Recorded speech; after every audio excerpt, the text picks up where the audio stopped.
suis Hugues Desmet, responsable de la collecte chez Val France. Nous sommes le 22 juillet. Alors, nous sommes ici aujourd'hui dans l'Oise, à côté de Senlis, à proximité du silo de Barbery. Alors pour ce point moisson, aujourd'hui, on peut dire que nous sommes à la fin des récoltes d'orge d'hiver et de colza. C'est quasiment terminé à l'instant où on se parle.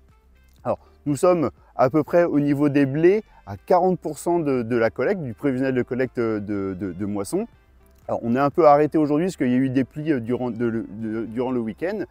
Les maturités sont tout juste, nous sommes ici le matin, donc les agriculteurs attendent un peu l'après-midi pour avoir des humidités correctes en termes de récolte.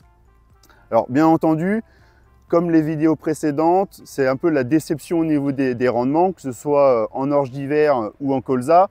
On observe vraiment une hétérogénéité immense, de 40 quintaux à 80 en orge d'hiver, de 5 à 40 quintaux en colza. C'est vraiment ce qui prédomine le caractère assez aléatoire. En blé également, on peut observer de grandes latitudes en termes de rendement, entre 30 et jusqu'à 80 dans de rares cas au niveau des blés. Alors, bien sûr, les conditions climatiques depuis les semis, les semis compliqués, les variétés qui ont souffert le plus de la septoriose ont décroché.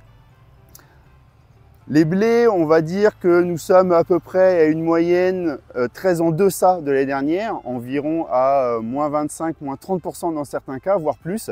Alors on va pas tout de suite tirer des conclusions, mais je pense que voilà, la moyenne de la COP va se situer entre 65 quintaux, dans le meilleur des cas, sur la coopérative. Alors comme pour les orges, les PS sont plutôt bas. Ils ont tendance plutôt à remonter dernièrement, notamment avec l'avancée des moissons dans l'Oise. Mais à ce jour, nous sommes à peu près à 74 de PS sur les blés et une protéine qui se situe bien heureusement autour des 11,4. Alors, que va-t-on faire avec ces blés? Pour vous rassurer, on va avoir plusieurs leviers pour s'adapter à la récolte de l'année, un peu comme en 2016. Le premier, ça va être le travail des hommes et des silos pour permettre de remonter, de trier, d'alloter le niveau des PS. Donc ça, c'est le premier point. Le deuxième point, ça va être avec notre union de commercialisation de s'adapter à la récolte avec nos clients, avec Laval, par rapport à des barèmes de réfaction possibles dans certaines usines. Il faut savoir que le PS, ça va avoir un fort impact au niveau de nos clients sur les rendements de toutes les usines. Donc ça va être une capacité à s'adapter et à négocier avec nos clients qu'on va effectuer très rapidement. Et la troisième, qui est également importante, c'est qu'il y a beaucoup d'agriculteurs qui ont également stocké de la marchandise. Donc je vous invite fortement, assez rapidement, de nous faire part de vos qualités.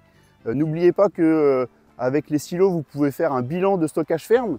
Et ça va être également très important pour nous tout au long de la campagne d'avoir un état des lieux précis, des quantités, des qualités, un peu disséminées sur le territoire. On observe globalement un gradient en rendement et en qualité du moins bon vers le sud à meilleur vers l'Oise. Mais merci de revenir vers les silos pour faire un bilan de stockage ferme. On a l'habitude de faire ça. Voilà. Je vous souhaite une excellente fin de moisson. On va dérouler dans les blés. Il y aura les orges de printemps qui vont arriver par la suite. Et je vous dis à très bientôt. Bonne moisson! Bonjour à tous, on se retrouve pour un petit point sécurité en plein milieu de la moisson. Donc, deux règles d'or. La première, de ne pas fumer à l'enceinte des silos, donc tout ce qui est au bord des installations, des fosses de réception et des zones de déchargement et déchargement pour prévenir tout simplement les incendies. N'hésitez pas à demander aux responsables des silos les endroits dédiés pour fumer. La deuxième règle d'or, c'est la circulation interne. On vous demande de porter le vêtement de haute visibilité ainsi que de rouler au pas lors de fortes affluences ou à 30 km/h quand l'affluence est diminuée. Ensuite, évitez de marcher tout simplement piéton. Si vous voulez, vous allez directement au bureau voir le responsable silo, mais évitez de marcher en attendant le chargement ou déchargement de votre tracteur. Bonne moisson à tous et en sécurité!